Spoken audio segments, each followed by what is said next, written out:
اللہ کے حبیب پاک صلی اللہ علیہ وسلم کی تدفین ہوئی. بخاری شریف میں ہے کہ حضرت انس رضی اللہ تعالیٰ عنہ جب دفن کر کے تشریف لائے تو حضرت فاطمۃ الزہرا رضی اللہ تعالیٰ عنہ بہرحال بیٹی ہے، فرمایا انس اپنے نبی کو دفن کر دیا تم نے، اور اپنے نبی کی قبر پر مٹی ڈالتے ہوئے تمہارے ہاتھوں میں ہچکچاہٹ نہیں آئی، تم نے اپنے نبی پر مٹی ڈال دی.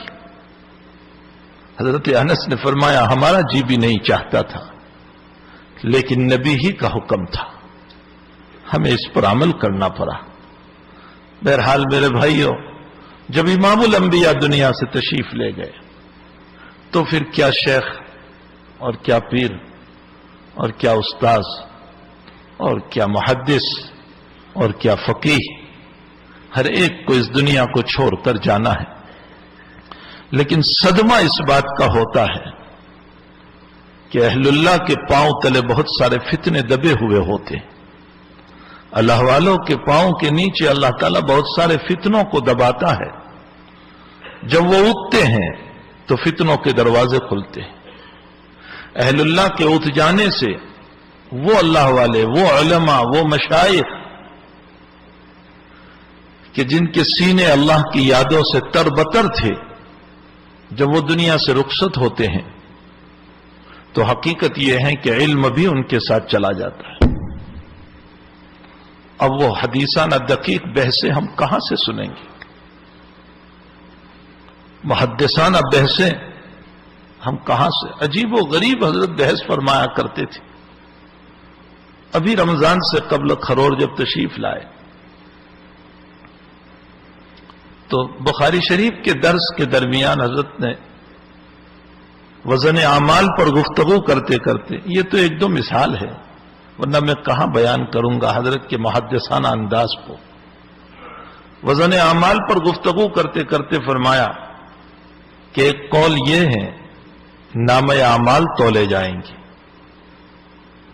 اور حدیث بطاقہ پیش کی جو ترمذی شریف کی روایت ہے کہ 99 دفتر گناہوں کے ہوں گے، اور پھر اللہ ایک پرچی نکالے گا، لا الہ الا اللہ اس میں لکھا ہوگا اور وہ جھک جائے گی.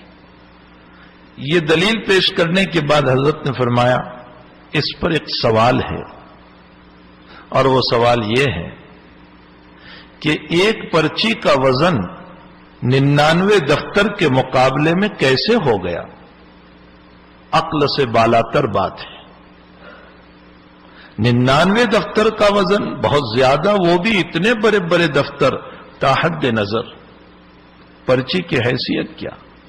اس سوال کو کرنے کے بعد فرمایا حقیقت یہ ہے کہ قیامت میں روح کا وزن ہوگا، جسم کا وزن نہیں ہوگا. اسی لیے موتے موتے لیکن ایمان کے نہ ہونے کی وجہ سے جہنم میں جائیں گے. اور دبلا پتلا عبداللہ ابن مسعود جس کی پنڈلی پتلی پتلی تھی اور مسواک توڑنے چڑھے تو لنگی ہٹ گئی، تو پتلی سی پنڈلیاں دیکھ کر، چونکہ عبداللہ ابن مسعود ناتے قد کے تھے، چھوٹے قد کے تھے اور بہت دبلے پتلے تھے، اور یہ پتلی پتلی پنڈلیاں نیچے صحابہ نے دیکھا تو ہنسنے لگے. فرمایا عبداللہ ابن مسعود کی پنڈلیاں قیامت کے دن وزن اعمال میں احد پہاڑ سے زیادہ وزنی ہوگی. یہ رسول اللہ صلی اللہ علیہ وسلم نے فرمایا. لرجل عبداللہ اثقل فی المیزان من احد، یہ الفاظ ہے حضور پاک صلی اللہ علیہ وسلم کی. لرجل عبداللہ اثقل فی المیزان من احد، فرمایا قیامت میں روح کا وزن ہوگا، اعمال جسم کا وزن نہیں ہوگا. تو اب 99 دفتر میں جو چیز ہے وہ اعمال انسان ہے، انسان کے اعمال ہے، انسان کے گناہ ہے، اور انسان فانی ہے تو اس کے اعمال بھی فانی. اور پرچی میں توحید ہوگی لا الہ الا اللہ، اور توحید اللہ کی صفت ہے. جو باقی ہے اللہ باقی، اس کی صفت بھی باقی، تو بقا کے مقابلے میں یہ سب فنا ہو جائے گا. یہ جو جواب دیا، اس کے بعد حضرت نے ختم بخاری پر گھر میں آرام فرمایا، 3 بجے اٹھے، جو کچھ بات کرنا تھا۔ مجھے امریکہ سے ایک بڑے عالم کا میسج آیا میرے فون پر کہ میری 75 سال کی عمر ہو گئی، میں نے زندگی میں پہلی مرتبہ یہ بات سنی، اور اتنی مدلل طریق پر۔ تو حضرت جب اٹھے تو چائے پیتے پیتے میں نے کہا کہ حضرت یہ ایک عالم صاحب کا میسج آیا، حضرت نے جو آج صبح بات پیش کی۔ حضرت نے فرمایا میں نے بھی اپنی زندگی میں آج پہلی مرتبہ کہی، میں نے کسی کتاب میں نہیں دیکھا، مجمع میں کوئی مخلص ہوگا اس کی توجہ سے اللہ نے میرے دل پر ڈال دی۔ ایسی تو بے شمار محدثانہ گفتگو ہے۔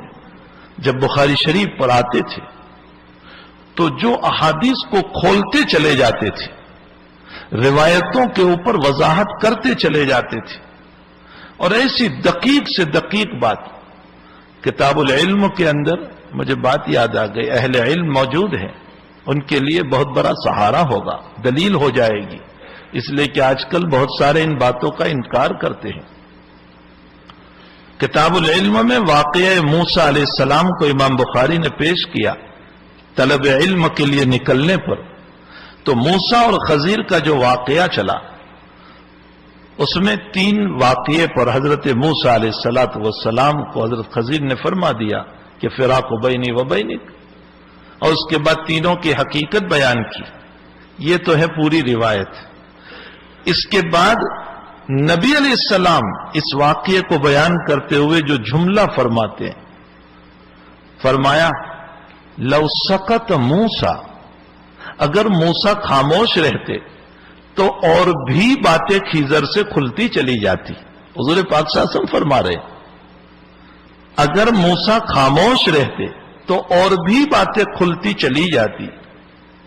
اب یہاں شیخ نے استدلال کیا، اس سے یہ معلوم ہوتا ہے کہ اہل اللہ کی باتوں کو سننا اور اہل اللہ کی کرامتوں کو سننا یہ حضور پاک صلی اللہ علیہ وسلم کے جملے سے ثابت ہوا۔ آج کل لوگ کہتے ہیں کیا کرامتیں ہوتی ہیں، ان کو کیا سنا جائے، کیا معلوم سچی جھوٹی۔ خود اللہ کے نبی تمنا فرما رہے ہیں کہ اگر موسیٰ خاموش رہتے تو اور واقعات کھلتے۔ معلوم ہوتا ہے اہل اللہ کی کرامتوں کو، ان کی باتوں کو سننا یہ حضور پاک صلی اللہ علیہ وسلم نے بھی پسند فرمایا۔ تو اس طرح پر استدلال فرماتے تھے روایت سے کہ طبیعت ہل جاتی تھی۔